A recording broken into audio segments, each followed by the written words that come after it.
Level 1. You don't feel anything. You're standing in your kitchen. You have no idea the ground just moved under your feet. This happens thousands of times a day, all over the world, and you will never know about 99% of them. Level 2. Maybe you felt that. If you're sitting still on a high floor, not doing anything else, you might notice it. A hanging light fixture sways, just slightly. Most people blame it on something else. A truck outside, someone walking heavy upstairs. Nobody calls anyone. Nobody even mentions it at dinner.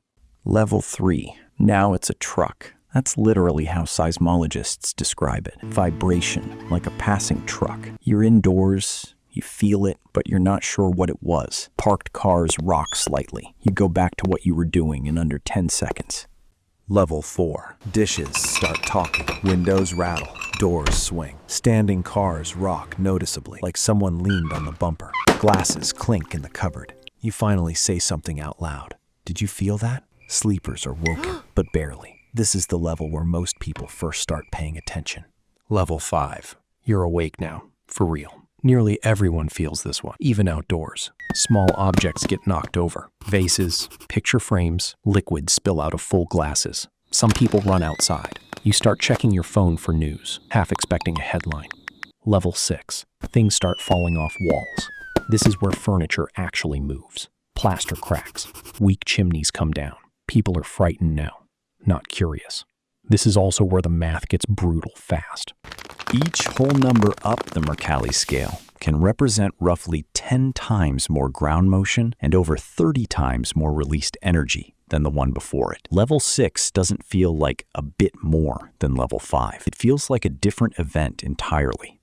Level 7. Buildings start telling you which ones were built properly. Well-built structures suffer minor to moderate damage. Poorly built ones don't get that luxury. They crack badly or partially collapse. Drivers feel it inside moving cars, which is rare this far down the scale. You're not asking, was that an earthquake anymore? You already know.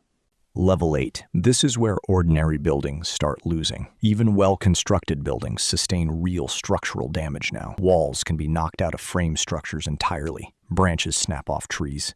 The ground itself starts changing. Wet soil can shift, cracks open in the earth. This is the level disaster planners stop calling an incident and start calling an event. Level 9. General panic. Buildings shift off their foundations. This is the level where structures literally separate from the ground they were built on, and some collapse outright. Underground pipes break. The damage is now widespread enough that it isn't local anymore. It's citywide.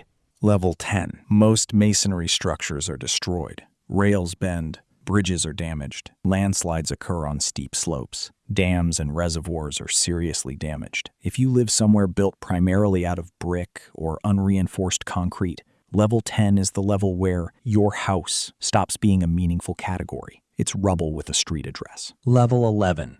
Almost nothing built by humans survives. Few structures of any kind remain standing. Bridges are destroyed. Broad fissures open in the ground. This level is so rare in populated areas that most seismologists go entire careers without measuring one near a major city.